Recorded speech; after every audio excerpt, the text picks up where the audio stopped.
Don't forget to subscribe and leave a comment on this video saying I subscribed. Let's get into it.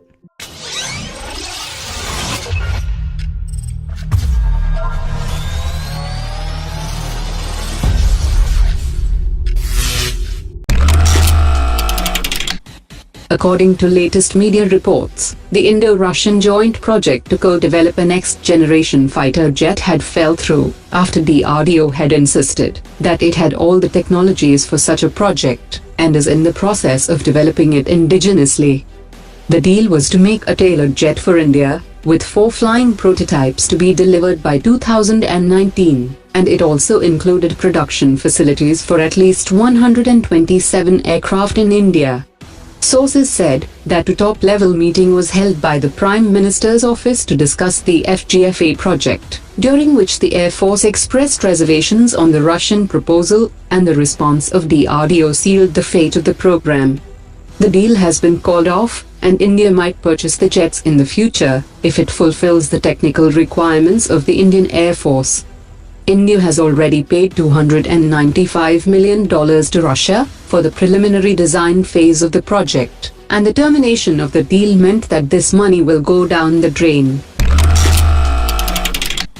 The US State Department has approved the sale of equipment including the Hellfire and Stinger systems, supporting the proposed direct commercial sale of 6 additional Apache helicopters for the Indian Army.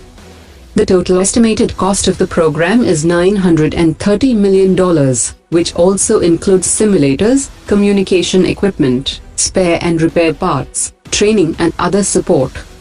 India's Ministry of Defense had initially ordered 22 Apache helicopters for the Indian Air Force in September 2015, but the additional 6 Apache helicopters were purchased for the Indian Army, under a follow-on order on August 2017.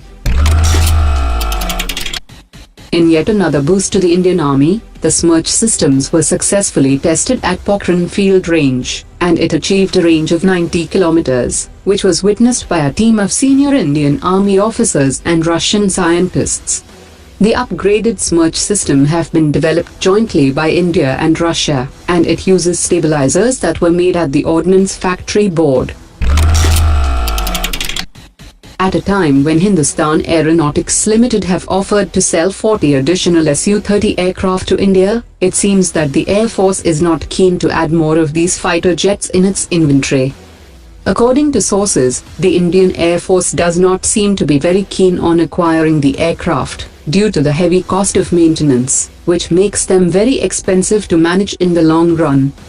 The maintenance of the Su-30 has been a cause for concern for the Indian Air Force, as the serviceability of the aircraft has been around 50% in the past few years.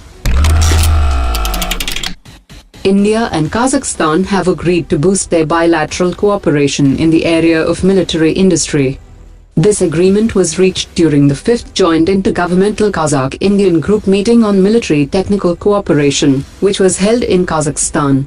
During the meeting, both sides discussed prospects for cooperation between defense enterprises, as well as further boosting interaction in the field of cybersecurity.